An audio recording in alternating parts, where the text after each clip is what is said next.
Everyone, thank you so much for being here tonight. Welcome. We do ask you to mute yourselves if you're not speaking tonight. The purpose of this meeting is really to get firsthand information about what is happening down at the Georgia legislative session, as well as sharing about how you can make your voice heard at the Capitol. We have a number of our wonderful legislators here with us this evening. I am not going to steal the thunder of our policy and legislative team, who is going to be doing some quick introductions before we dive into the meat of our discussion. For anyone, if you are a panelist, please make sure to mute yourselves unless you're speaking, and looking forward to having a great evening with everyone this evening. So I am going to now pass it over to our policy and legislative team. So our two committee chairs, Ann Abramowitz, as well as Susan McWethy. In addition to that, our policy and action subcommittee lead, Jade Gibbs, as well. So Ann, I believe I am passing it over to you first to get us started. Okay. Hi, everybody. Do you have the first slide there? Whoever's doing the screen sharing, you want to put up the first slide? Great. Okay.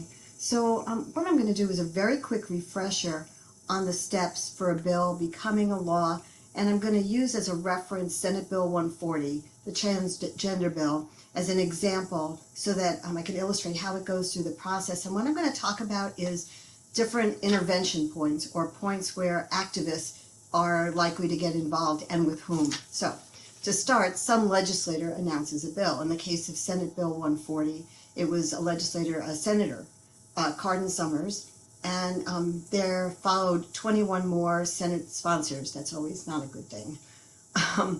That was assigned to Health and Human Services Committee in the Senate, and it passed out of the committee on February 13th.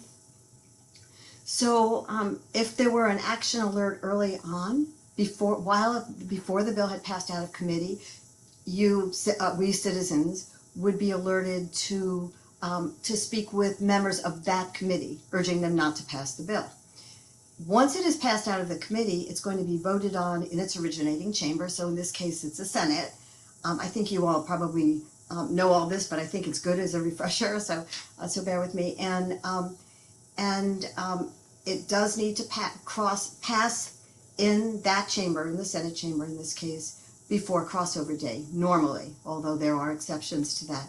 At the point at which the bill is going to be, before the bill is considered by the full chamber, in this case the Senate, there's an intervention point where, especially if you're working with an organization that's doing advocacy against this bill, you might go to the Capitol with a number of other citizens with that organization, with instructions about what the key points are and who might be most susceptible to being influenced. In this case, didn't seem like anybody, but sometimes there's some deviation from straight party line.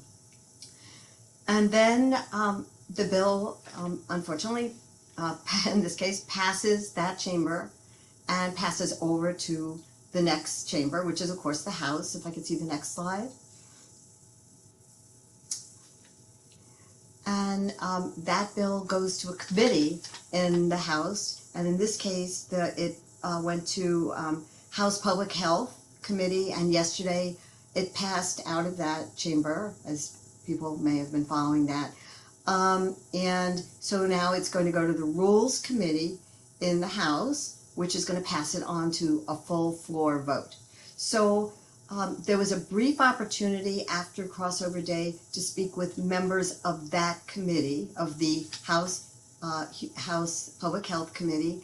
And at this point, since it's passed out of that committee, if you wanted to talk with anybody about the bill, it could theoretically be any representative. But again, the ones that are not going to already vote no on the bill. So that would be Republicans, and often the advocacy organizations that you're aligned with will give you indications of, again, who might be most susceptible to voting no on the bill.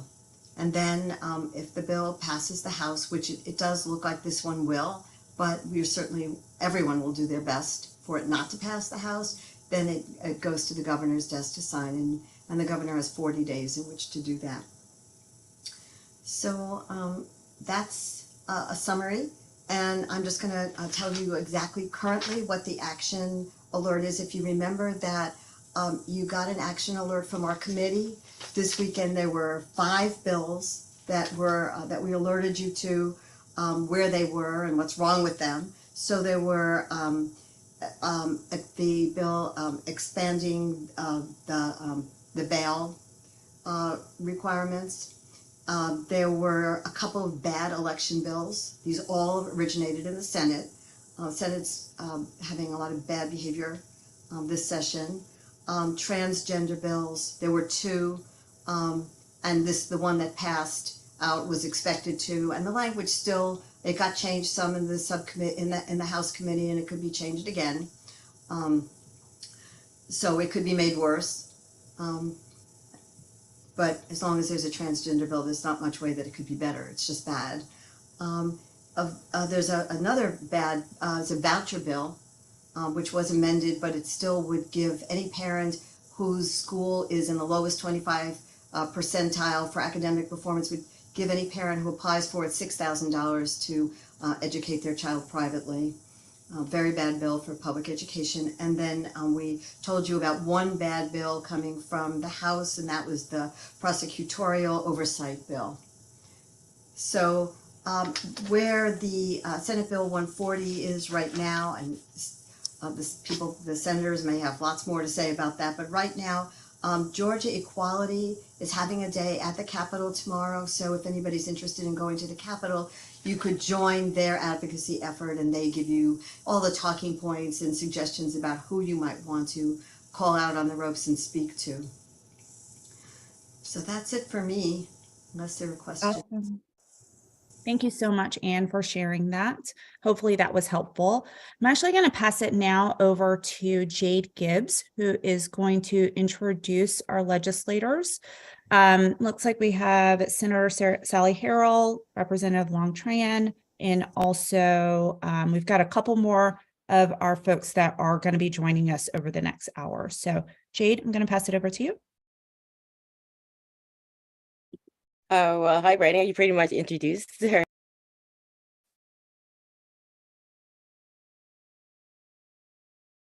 We lost you, Jade. Hello, can you hear me? There you go. Yeah. Okay, so for what we have online so far is Senator Sally Harrell and State Rep Longtran. I'm just going to pass off to Susan to introduce the questions. Okay, thank you, Jade. So we'll now invite our guests to take 5 minutes to comment on the bills. Well, anything, either the bills that Anne presented or any other issues that you feel are most critical in this legislative season. So in no particular order, we'll start with the senators, with Senator Sally Harrell. Hi, good evening, everyone. I think Anne said it well. The Senate is not behaving well this year. Most of the bad bills are coming from the Senate. So it has been, we've been trying to put out a lot of fires, and because we don't have enough votes to stop this stuff, it's burning. It's kind of hard for me to just pull. There's so much going on that it's hard for me to know like what to pull out. I think, wasn't there a policy platform? I don't know where to start. Or maybe tell me what you want me to focus on. Or I can just talk.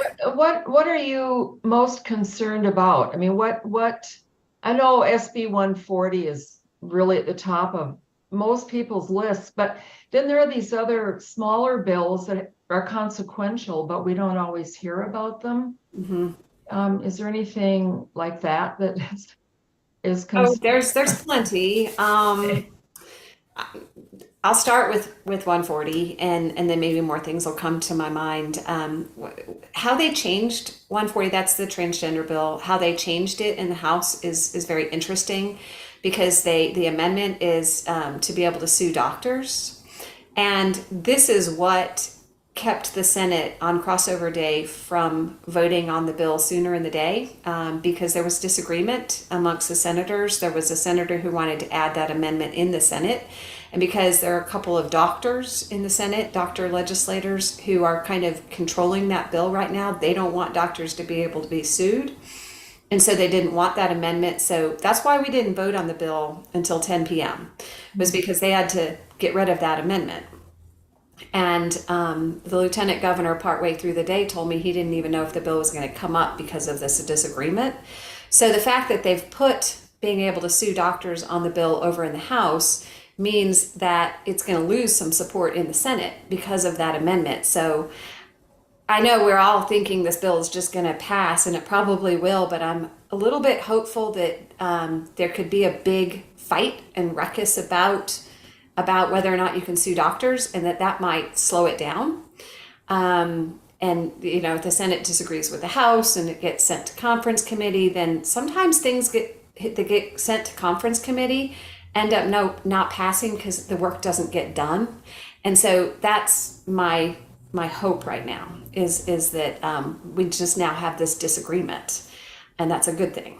Mhm. So that's 140. We had, go ahead. There was a question. Did we want to address that right now? I also see that Anne has her hand up. Oh, okay.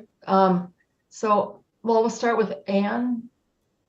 I'm sorry. I was responding to the question in the chat, and I didn't mean to put up my hand. Oh, up. okay. Okay. Um, I think what we might do, there's a question about the advocacy group tomorrow, the Georgia Equality. I think we can put that link up there. In fact, I can do that. I'll find it and I'll put it in the chat. And that will be the information that people need if they want to weigh in before tomorrow. So I'll do that. I'm not sure how this works with the chat, the questions. Okay, I think I'll just start with the chat. Did the Senate get the anti-Semitism bill? It passed the House, and so it has come over to the Senate. I'm not sure which committee it was assigned to, but it would be assigned to a committee by now. And we are working fast and furiously on our committees on House bills, although we are getting to the time of the session when things get a little bit competitive between the House and the Senate, and we've gotten kind of jokingly updated every day by the leadership, the Republican leadership, about how many House bills the Senate has passed and how many Senate bills the House has passed, and the Senate is up at we've passed about 60 House bills, and I think the House has only passed 9 Senate bills. So probably the House bills are going to be held for a little while until the House passes more Senate bills. So that is sitting there. That House Bill 30, the anti-Semitism bill, is waiting to be acted on by the Senate.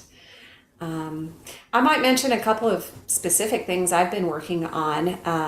I work on budget issues quite a bit, and I'm trying to secure enough money in the budget to be able to build a extension of a satellite campus of Georgia Piedmont Technical College in North DeKalb, specifically in Doorville, along the Doorville line. So I'm hoping to get a train station near the Doorville train station. So I'm hoping to get enough money in the budget to be able to purchase land to build that building on. And then another thing that I'm working on through the Senate is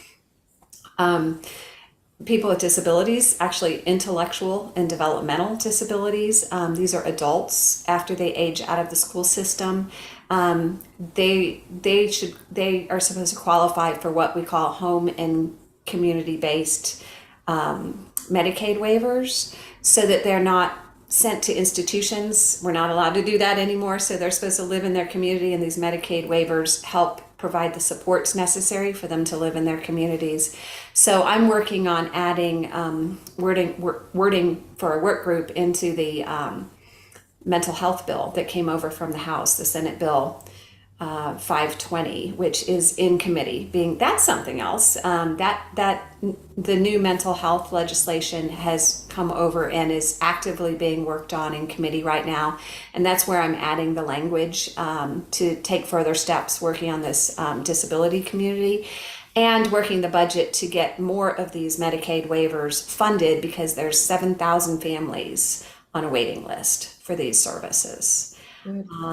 So yeah, the mental health bill is moving right now through the Senate, and what's happened with that is what happened with the last mental health bill and what's happened with this one is there's kind of a following of extreme right-wing activists who think there's all kinds of bad things in that bill.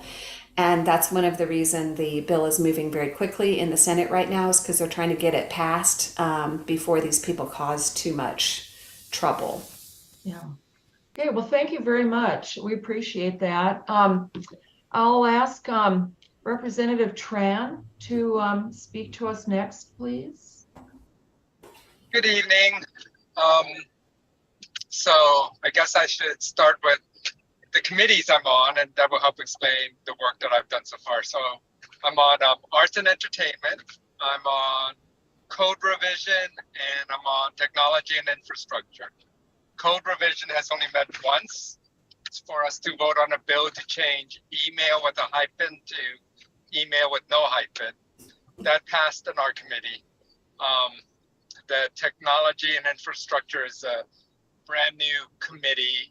They took technology and science and split it apart and made technology and infrastructure, and I forgot what the other committee with science is.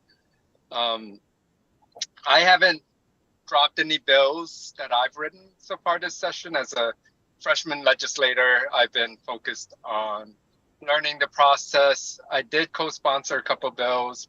I was really hoping that we could get in-state tuition for DACA kids, but at the very last second, they decided not to vote on it in the committee, even though it had its first hearing, and it seemed like they were going to vote on it, and all of a sudden they decided not to vote on it. 140, I believe, hits the rules calendar tomorrow morning, and so if you're going to apply pressure, now is the time. I know people were hoping that that amendment was some kind of poison pill to rally up the doctors so that they don't get sued. I think there's a criminal provision in that bill as well, where a doctor could be prosecuted. These doctors don't really know. I've reached out to the doctors I know, and they had no idea what this bill was about, that, you know, if they're a pediatrician, they could be at risk for advising parents on what to do with their transgender kids. If you know plastic surgeons, they're probably a group that needs to be aware of this bill, especially those that do, say, breast reduction surgery for teenagers. That happens for teens who have back issues because of the size of their breasts, and you know, the bill is so vague that those doctors could end up getting sued 15 years later for doing a transgender procedure when that wasn't what they were doing. So very horrible bill. We need to figure out ways to apply pressure from the community, not just from Georgia Equality, but from other groups, to reach out to the various chambers and companies that support the governor and the speaker and get pressure on them to kill this bill.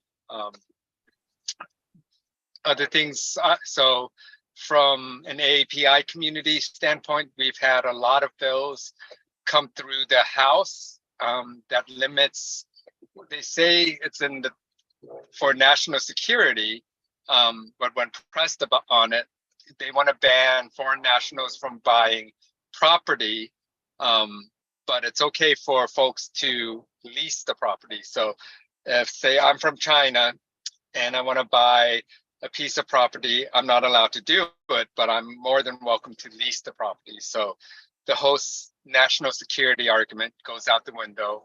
We've managed to squash every one of those bills over in the House, but the Senate one did pass the Senate and is now has been heard in the House, and I believe it's going to be voted on, or was voted on today. I don't know the outcome of that vote. And so that's what I've been doing for my first year in office. Wow. Well, thank you. Are there any questions that we can ask him, or any direction you want him to go with anything? Will you be on later if we want to come back to you? Yeah. Oh, good. Okay. Yeah, I'll stay on until Excellent. the end of the session. Okay. All right. Well, then should we turn to Senator Parent next? I understand she's here now. I am. Can y'all hear me? Yep. We can. Okay, good. I'm standing outside. I unfortunately made the mistake of double booking myself. So I have stepped away from something and am outside to bring y'all greetings and apologize that I am not in the best place, and apologize that my time is limited. And I'm sure I missed some of Senator Harrell's remarks, so I hope I don't retread too much. So first of all, I appreciated Representative Tran's rundown of the committees that he serves on. I too was on code revision when I was a freshman Democrat in the House. So have faith, Representative Tran, that your committees will get better. My most important title that I'm the most proud of is that I serve as chairwoman of our Senate Democratic Caucus, and I serve on the Judiciary, Appropriations, Government Oversight, and Education and Youth committees. As Senator Harrell may have shared, and as I definitely heard Representative Tran allude to, that the Senate certainly passed far more high-profile and controversial bills this session than the House did. And as members of the minority party, it is welcome to us in the Senate to not have quite so many culture war bills coming over to us. Not to say that there aren't ones that have some problems or, need work or concerns to be raised or improvements to be made.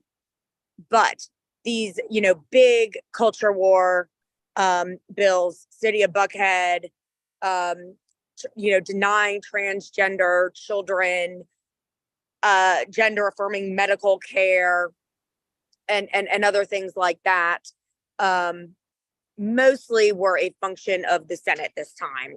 And that is partially because the Senate leadership doesn't really have its act together in many ways. And part of that is a function of the fact that the lieutenant governor is elected statewide and is not technically a part of the Senate Republican caucus.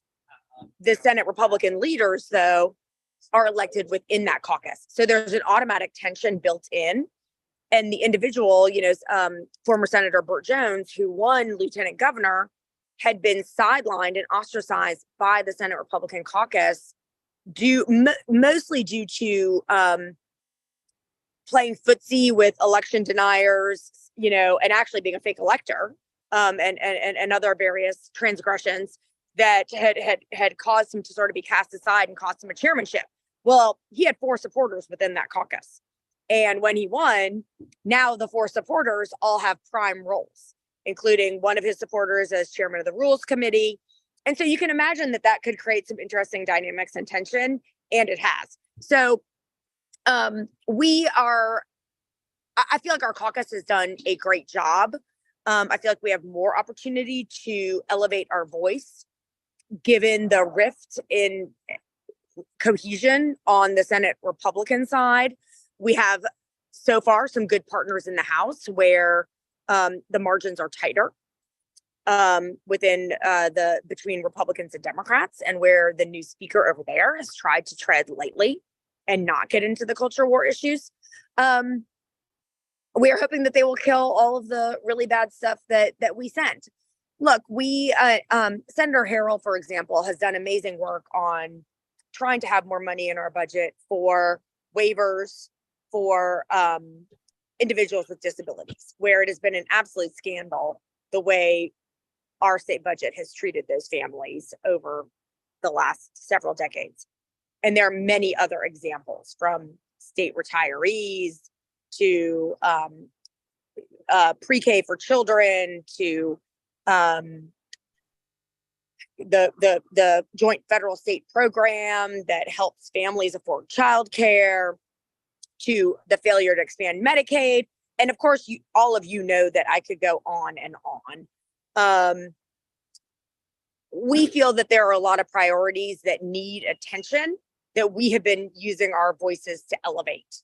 And some of them are starting to get some more attention. Senator Harrell's work is an example. I've been banging the drum on funding for children with dyslexia.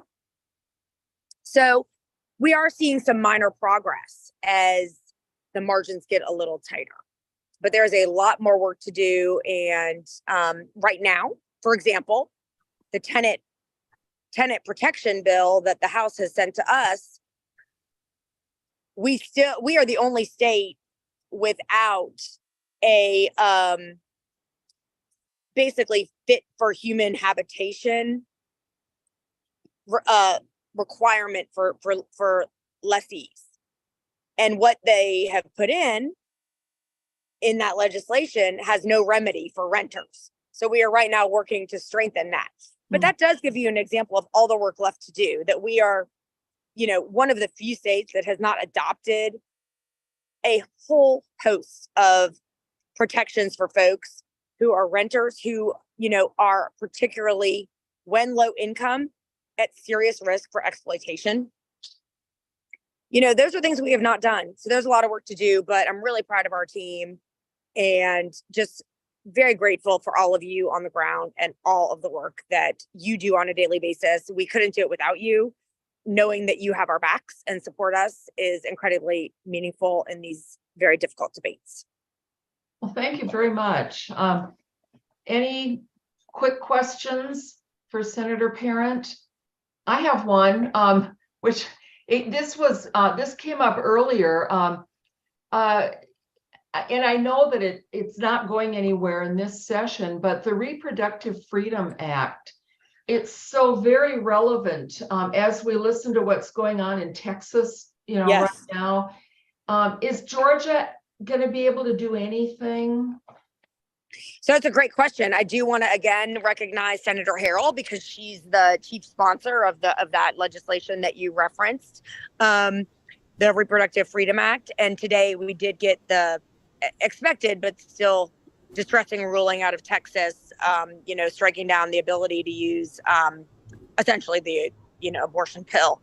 What they're saying is that they don't want to take up the Georgia Republicans, meaning they don't want to take up anything related to abortion right now. Obviously, before the Dobbs decision, we passed the 6-week ban, and it was struck down by Judge Robert McBurney of Fulton County. But while on appeal, it was allowed to remain in effect.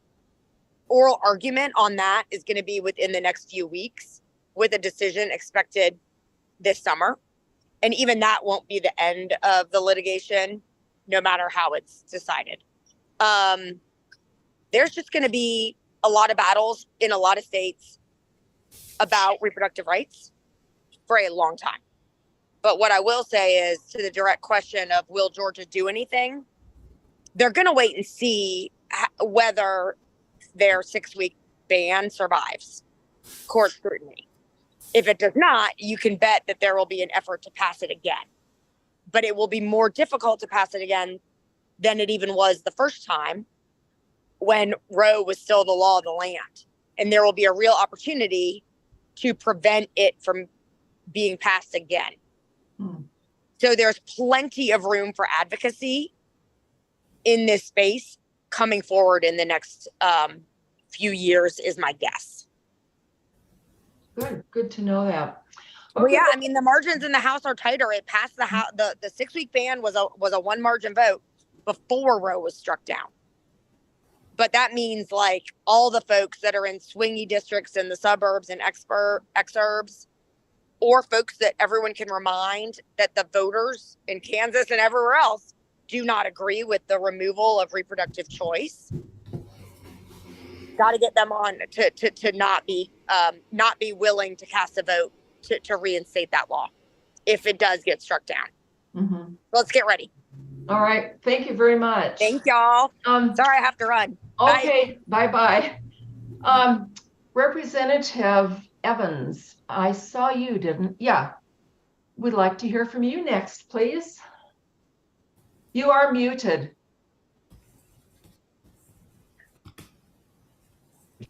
Hello. Hello. Good evening. I'm sorry that I'm driving too. I'm going to be home very soon. But good evening, DeKalb Dems. Becky Evans here, and I regret that I missed the very beginning. I heard Representative Tran and Senator Parent, but what other representatives have spoken before so I just have an idea of what might have been covered.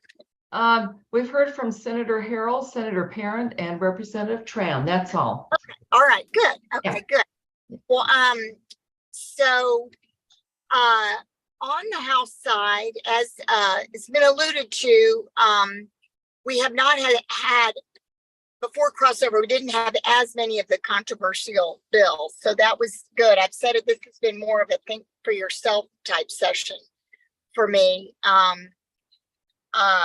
Where like the most controversial bill with the most debate was a truck weights bill, which was a big decision but we had Democrats and Republicans on both sides, but that really will impact us as far as our governing, because if we have heavier trucks, we need to be paving our roads more often, and that's more money for the DOT and the county. And we're number 4 in truck fatalities crashes, so we don't want to get to be number 1 in that. But anyway, I voted against that, but a lot of my colleagues voted for it, and they stated their reasons, and so that was interesting. So I serve on the Education Committee and the Public Safety Committee. And in education, we do have a committee chairman who is a former school superintendent. So we've been seeing education bills about policy, and then a big theme for the majority party that is safety. So we have the School Safety Act, and we have all these bills about technology, putting in alert systems and having good maps that work with emergency rooms and the police. And so of course I support safety, of course I do, but it is frustrating that we're talking about all these things but still not talking about reducing guns. Yeah. So but there's small signs of progress. Like actually tomorrow morning there is a hearing in public safety. It's a hearing only, not for a vote, on the Pediatric Safe Storage Act. So I really want to credit Dr. Michelle Al. She's been a wonderful advocate in the House. She's super quick-witted and on her feet. And she and Representative Oliver have several gun bills, but she named this one is called the Pediatric Safe Gun Storage Act. So that is the one that the public safety chairman has agreed to hear. And we have some great ER doctors, public health people, pediatricians coming to speak to that bill tomorrow morning. But it's just from 8 to 8:45, and it's a hearing only. But that is a small step forward. I've been working on a literacy. I had a literacy bill to, Georgia, and this is actually a nationwide trend where only about a third of our children are reading proficiently at the end of 3rd grade, and then about a third are reading reading some, and then some aren't reading at all, which is terrible. I remember I learned the statistic when I got to the House in 2018. And so basically, I had a bill for where we need to make sure that on the GACE exam, our teachers are certified that they are being tested according to evidence-based literacy instruction methods. And so it was very exciting for me. The first time I had a bill passed out of rules. So it passed out of rules, but it did not make it on crossover. So that was a disappointment. So I did give permission to a Republican freshman colleague to carry that language in her bill. She had a companion bill where we're going to be doing more reading intervention and screening in kindergarten through second grade. And so I hope that that bill still needs to be heard on the Senate side. So I hope that will happen.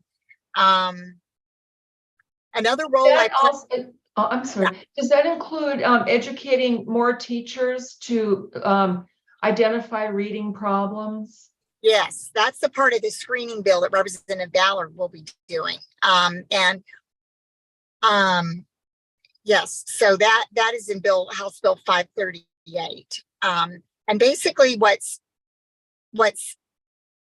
very unfortunate is that we've kind of gotten off track in our methods of teaching reading, of our teaching our teachers to teach reading, where many programs we've been using have not been based on science and research proven in multiple clinical trials. And so but now the system is writing itself, and so I'm going to be writing about this in my next newsletter about what evidence-based literacy instruction is. So it's a strong base foundation of phonics, but it is more than that. Fluency, vocabulary, the intersection of writing and reading, all of these things are integral. Yes, and there is a movie this Wednesday night called The Truth About Reading that will be at the Rich Center that the Rollins School of Language and Learning is sponsoring this Wednesday night at 6 p.m. So you could go to the Rollins School for Language and Learning to learn about it, or you could Google Truth About Reading if anyone wants to go there. I'll be there at Rich Auditorium. At the beginning of the session, I did start out and we had an environmental open and clean energy open house where advocacy groups spoke to legislators about their what they want to see passed. And of course, the number one bill, and the number one bill I've heard the most from you about, is protecting the Okefenokee. And unfortunately, that bill did not get a hearing until after crossover.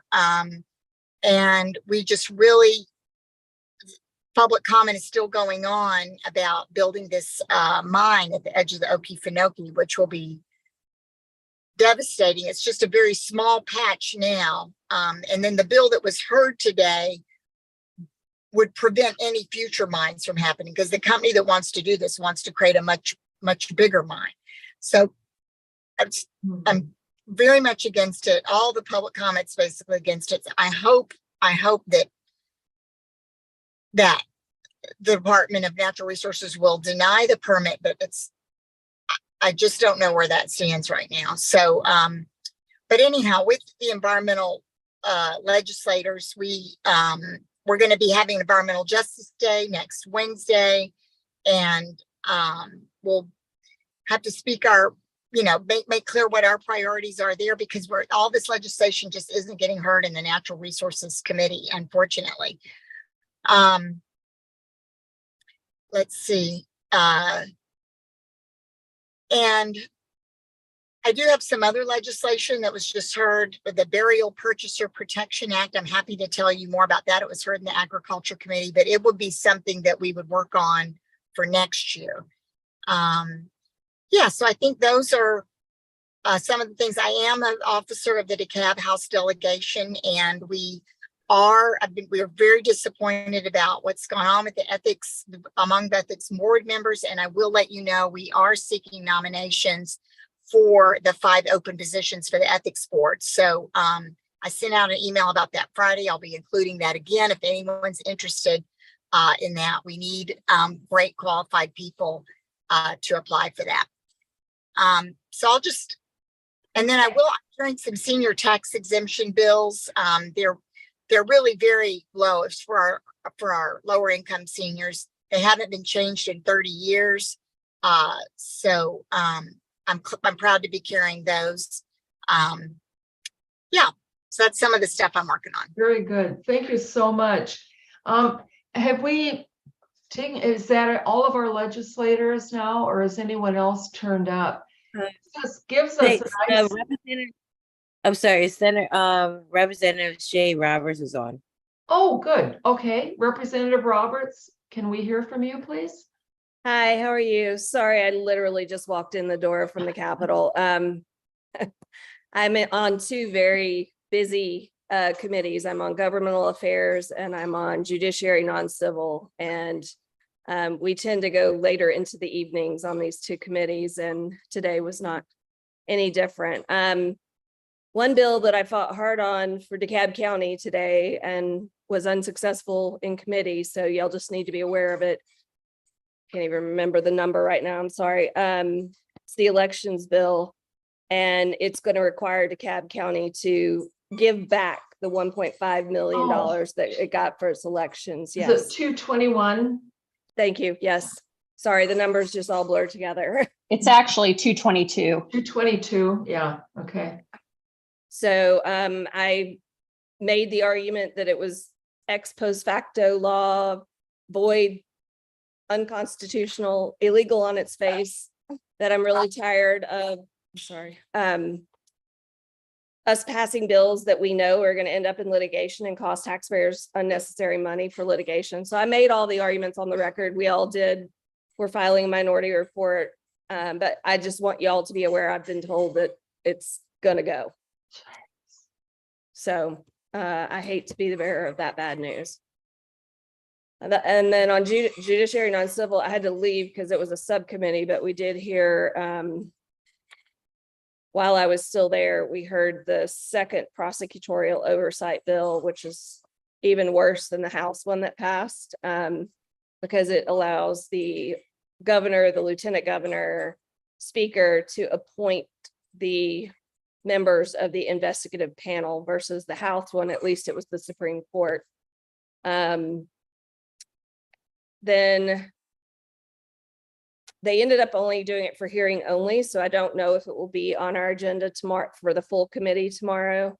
The other one that they heard, and it was for hearing only as well, was the one that's going to triple the number of crimes that require cash bond. So I'm hoping and praying. I don't think the chairman, who's a criminal defense attorney, loves that bill. And I'm hoping maybe there'll be bipartisan support not to even have it hit the floor. But yeah, it's the first half of session, or the first 28 days was a lot easier. And we knew that because all the bad stuff's been coming from the Senate. And so, but we're using every tool we have in our arsenal and doing, you know, tomorrow, or SB 140 was heartbreaking last night.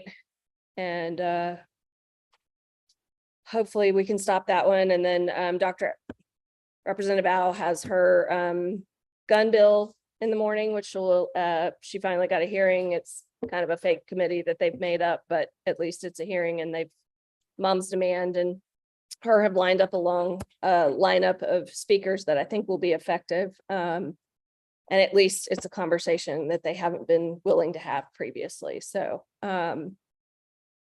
what else can I tell y'all? I had my own hearing on HB 75, which is the Reproductive Freedom Act. We're having to like host our own hearings when they won't give us one. And so that was last week, last Wednesday. And we had about 100. Oh, hi, Sally.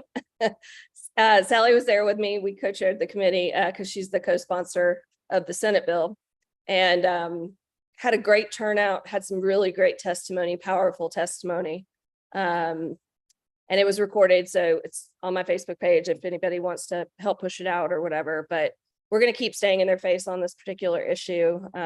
between that and the anti-trans bill, I feel like I'm really tired of my colleagues in the chamber practicing medicine without a license.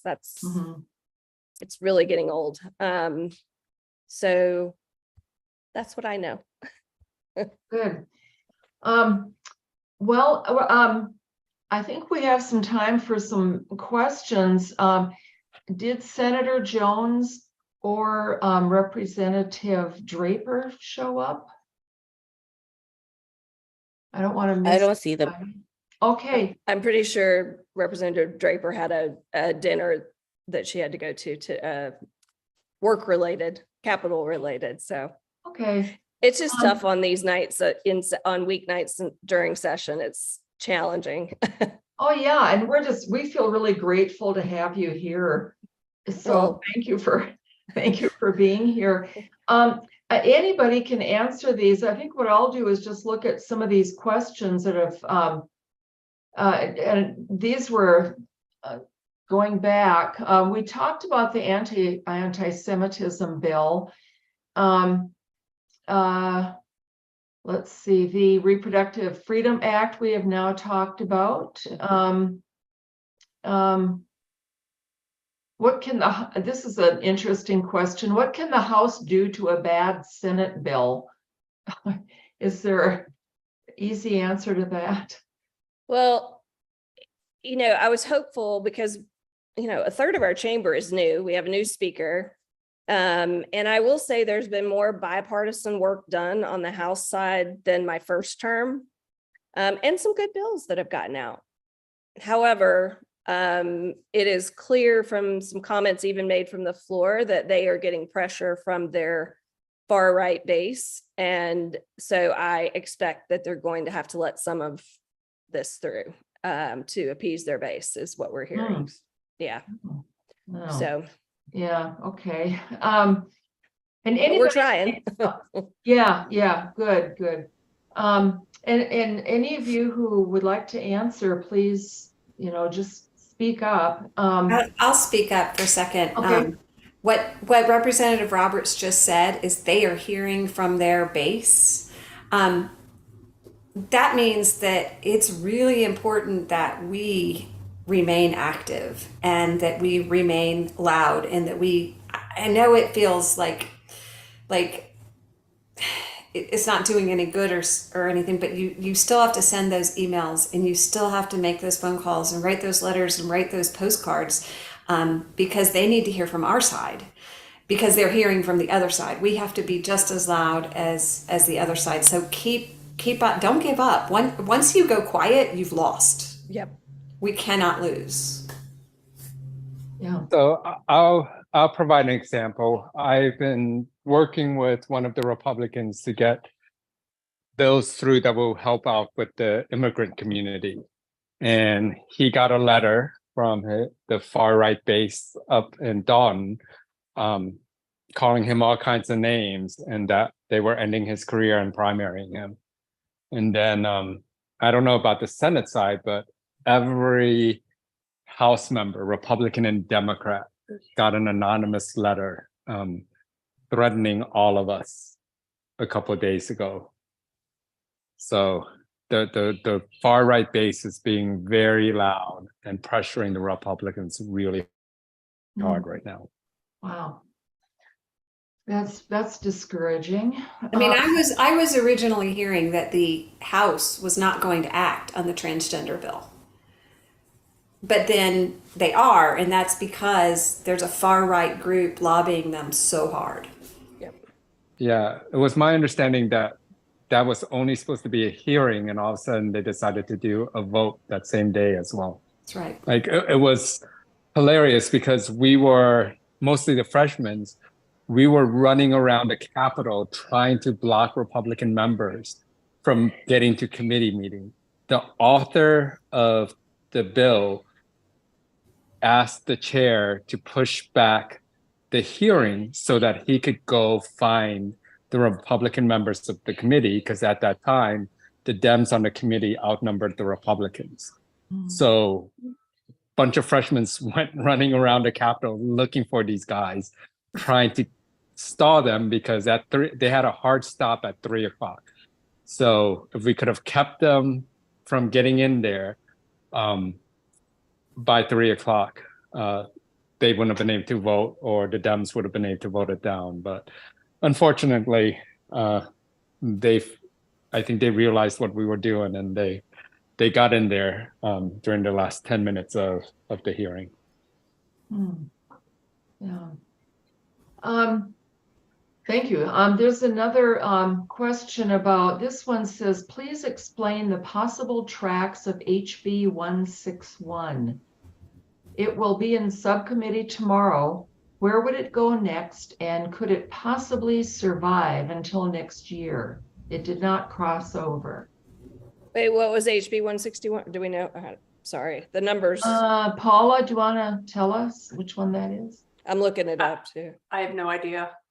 Oh, I thought you Someone typed it in the Q&A. Yeah, someone typed it in the Q&A. Okay, and I from just read it out Q&A. there. Never give just the number. Always say House Bill 161, which is, because we don't have all the numbers memorized. So that is the bill that's being heard at 8 a.m. In this. That is Dr. Owl's, Representative Owl's Pediatric Safe Storage Act. And that was what I was saying, is the Public Safety Chairman Collins has created a subcommittee called the 2A subcommittee, which is just infuriating. And they are giving them 45 minutes tomorrow, starting at 8 o'clock in the morning. And that's the one I was telling y'all that Moms Demand Action and Representative Owl have been working to get a very diverse, not all women, actually a Republican who lost 2 people to gun violence, 2 family members. So I think they've got a really persuasive panel. Let me see if I can find where it is, and you may be able to, let's see if it's even on the calendar too, the schedule. Y'all keep asking questions and I'll let you know. So to give you guys a little insight to the games that are played, Dr. Owl has her hearing tomorrow. We also have a press conference to discuss guns and the spa shootings from 2 years ago. Well, we've been gaveling at 10 a.m. for the majority of the session, and out of nowhere today, we're gaveling in at 9 a.m. tomorrow, which means those of us who are at the press conference will not be there for the gaveling in. It's What time is the press conference again? I missed that. 9. Well, if you don't take more than a half an hour, you can just sign your name at the front of the room and you'll be back after the prayer and flag. I will say also, Senator Emanuel Jones is working on a study committee resolution for firearm safety. And the plan, we've been working with every town on this, and the plan is to set up the study committee so you're looking at all the developmental stages of life and the firearm safety issues related to that developmental stage. So, like for instance, I've been interested in working on the repeal of campus carry and the impact of guns on college campuses. And so one of the meetings will, if he gets the study committee approved, one of the meetings will focus specifically on that issue, and we'll look into the question of like safe storage on university campuses. We'll look at firearm safety with children in storage at home. So we're hoping that, I know he's been talking, Senator Emanuel Jones has been talking with the Lieutenant Governor's office about this study committee. So we're hoping that that will get approved as well. And it is at 8 a.m. in CLOB 506, and I'm looking at the schedule online, and it looks like it will be video, so y'all can watch if you want tomorrow, or come down because we want to pack the room for sure. So okay, now this one Susan, really quick, I think you're about to say the question for Sally Harrell that Amy just put in there. I think that'll be the last question that we'll have for tonight. Okay, wait, that would be it. Down at the bottom here. Is it? Okay.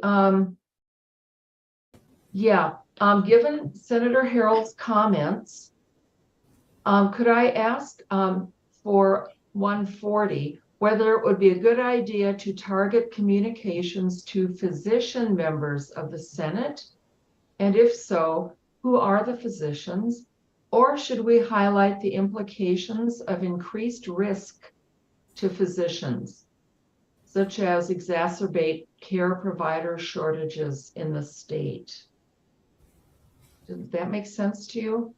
Well, I don't think there are that many physician legislators. There's 2 in the Senate, and they're already actively involved with this bill, and there's Senator Al in the House. Are there any others? I mean, There's one other one. I can't think of his name right now, but it's more like there's always this big kind of trial lawyer battle that goes on. The trial lawyers versus the people who want to do, put limitations on accessing courts, and that's been a big issue in the Senate this year. Is limiting access to the courts, and that always makes the trial lawyers upset. So you have this infighting in the Republican Party. There's the trial lawyer Republicans, and there's the people who want to limit access to the courts. And it's more like you want to start a fight between those 2 people, because those 2 groups, because that starts breaking down within the Republican Party. So we may put the Georgia Trial Lawyers Association on this. Well, I do think the fact that the House added the prosecution of doctors clause is just, when we already have a shortage, I think it's a point we should be making as it relates to that for sure, because that wasn't in the Senate version and it got added to the House version. So, but what I was saying is it's going to cause controversy within the Republican Party on this bill. And I think that's a good thing. That might slow it down. Yeah. Let's hope so. Right. Well, again, thank you all for taking time during this busy time of year. I'll now turn this back to Brandy for some final words. Awesome. Thank you so much, Susan. I will just copy that. Thank you so much, Senator Harrell, Senator Parent, Representative Tran, Representative Evans, Representative Roberts. Thank you so much for taking time out tonight. I know some of you were driving, you were trying to get home. It really means a lot to us to be able for you all to come here and just spend a few minutes with us to talk about what's important that we need to be focused on to help our folks get out the word, as well as get focus on action to help eliminate some of these things and stop some of these things, as well as help promote the things that are important to you all and important to us as well. I also want to just highlight, thank you to all the DeKalb Dems and all the visitors that are here with us this evening, both on our webinar as well as our live stream. If you are not a member of DeKalb Dems, we do ask that you go to the website. You can sign up for our newsletter. You can also get our action alerts, which will talk a little bit about things that we talked about tonight that we want to make sure that you all are aware of. In addition, you can sign up to volunteer, as well as sign up to donate to help us continue to put on events like this to make sure that we are getting the word out. But I guess I just want to say thank you so much again to our senators, to our representatives. It means so much for you all to be here with us tonight. Thank you for everyone. We're going to let everyone go ahead and go, and I hope you guys have a wonderful evening.